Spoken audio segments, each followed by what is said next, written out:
Thomas Negaroff et les histoires d'infos tous les jours, juste avant 14h, l'heure à laquelle vous retrouvez Virginie Lebrun. Bonjour Virginie. Bonjour Raphaël, bonjour à tous. Durant les 3 heures que nous allons passer ensemble, nous reviendrons sur le choc de simplification, bien sûr, sur le survol le mois dernier de 7 centrales nucléaires par de mystérieux drones, sur la situation au Burkina Faso qui reste tendue. Plusieurs centaines de manifestants font face cet après-midi aux soldats près du palais présidentiel.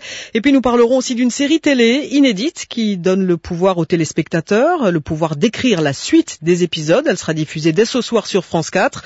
Enfin, nous ferons aussi un point régulier sur le tournoi de tennis à Paris-Bercy. Nous serons d'ailleurs en direct avec Fabrice Abgral tout à l'heure dès 14h13. Bel après-midi à tous.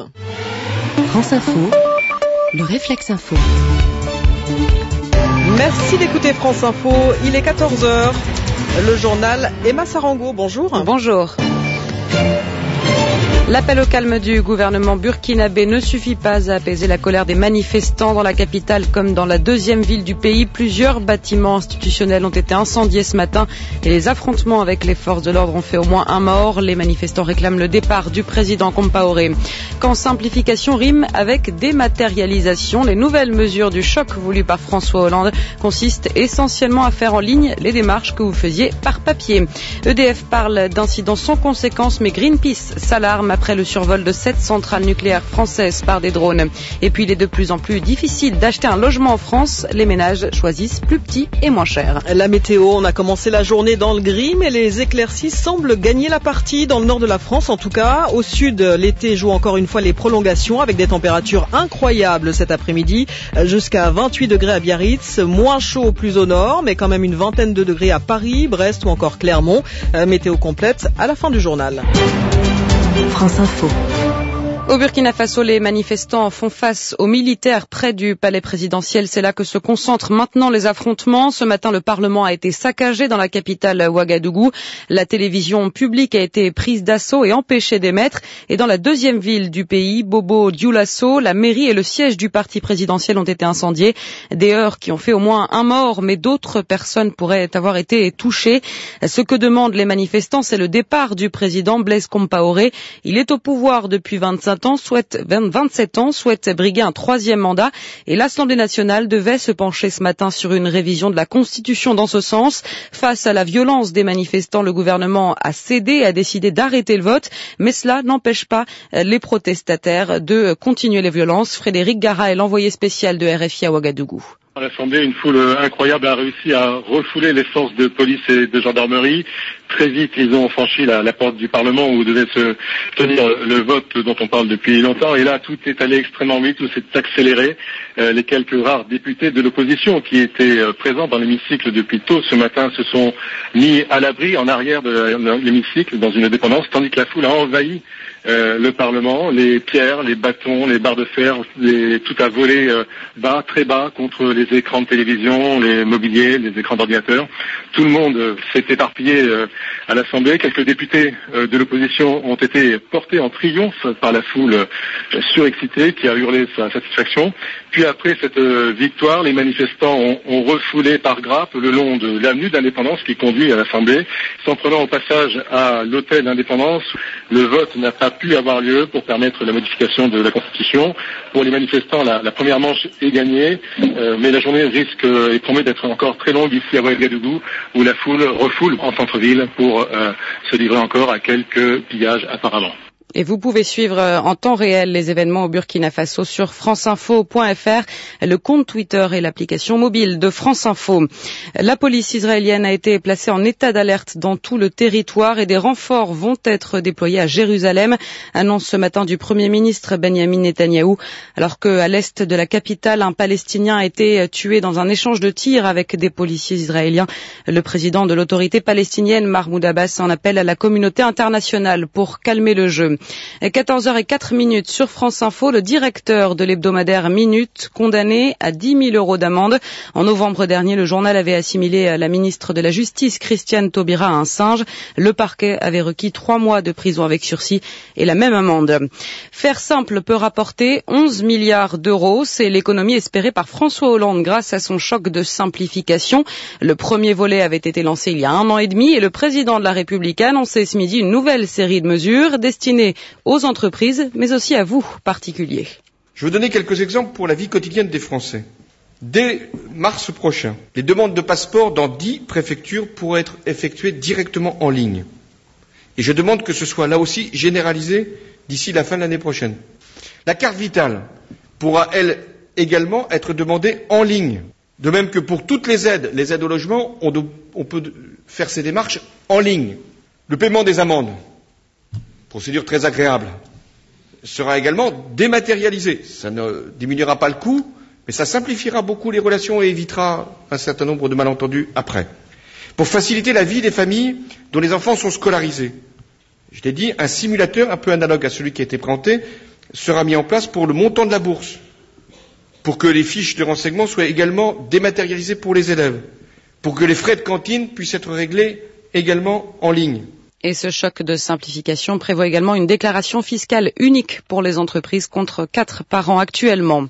Avant d'accuser, il faut connaître les faits, a dit ce matin Bernard Cazeneuve sur France Info après la mort de Rémi Fraisse. Cet opposant au barrage de Sivins dans le Tarn retrouvé mort dimanche, vraisemblablement victime d'une grenade offensive. Si des fautes ont été commises, il y aura des sanctions, a assuré le ministre de l'Intérieur. Bernard Cazeneuve qui a également réagi à la plainte déposée par EDF. Le fournisseur d'électricité a annoncé que des drones avaient survolé 7 centrales nucléaires ce mois-ci. Une enquête est en cours et un dispositif pour les neutraliser a été mis en place, assure le ministre de l'Intérieur, sans donner plus de détails. Mais ces incidents risquent de relancer le débat sur la sécurité autour des centrales. Yannick Rousselet est chargé des questions nucléaires chez Greenpeace. La première idée qui évidemment nous a traversé l'esprit, c'est de penser à un service de l'État, un service secret ou autre, qui vérifierait, qui ferait des tests de sécurité sur les centrales nucléaires. C'était évidemment, vu l'ampleur des moyens, c'est évidemment ce que nous avons eu en tête. Simplement, ça paraît compliqué que ces services laissent ensuite EDF communiquer et porter plainte auprès de différents procureurs des différentes régions concernées. Donc cette piste évidemment semble aussi s'écarter. Donc on est vraiment très très dubitatif sur ce qui est en train de se produire, l'incapacité de l'État à répondre, mais aussi le fait que personne aujourd'hui ne semble être en mesure d'évaluer qui est en train de faire ce type de choses. Donc clairement, nos centrales nucléaires restent très vulnérables. Aujourd'hui, il faut se rappeler quand même d'une chose. Aucune de nos centrales nucléaires ne peut résister à une chute d'avion. Aucune de nos centrales. Le constructeur des Mistral maintient qu'aucune date de livraison ne peut être confirmée. DCNS dément ainsi les annonces faites hier par la Russie. Moscou a assuré qu'un premier navire de guerre arriverait mi-novembre. Marc Crépin. Les échanges franco-russes sur la livraison des Mistral n'avaient pas beaucoup de succès dans la presse ce matin à Moscou. Seul le site de RIA Novosti, une agence de presse gouvernementale, reprend les propos de Michel Sapin et dans les réseaux sociaux, c'est sur Twitter qu'on mène le débat. Lorsqu'hier, Dimitri Rogozin, le vice-premier ministre, a dévoilé la lettre d'invitation au lancement du premier navire Mistral, il a montré un document authentique, mais quand le ministre français des Finances juge que les conditions ne sont toujours pas réunies pour la livraison des Mistral, il évoque une position de principe et fait allusion aux accords de paix de Minsk. D'ailleurs, rien n'a changé dans la position de la Russie à propos de l'Ukraine depuis plusieurs mois.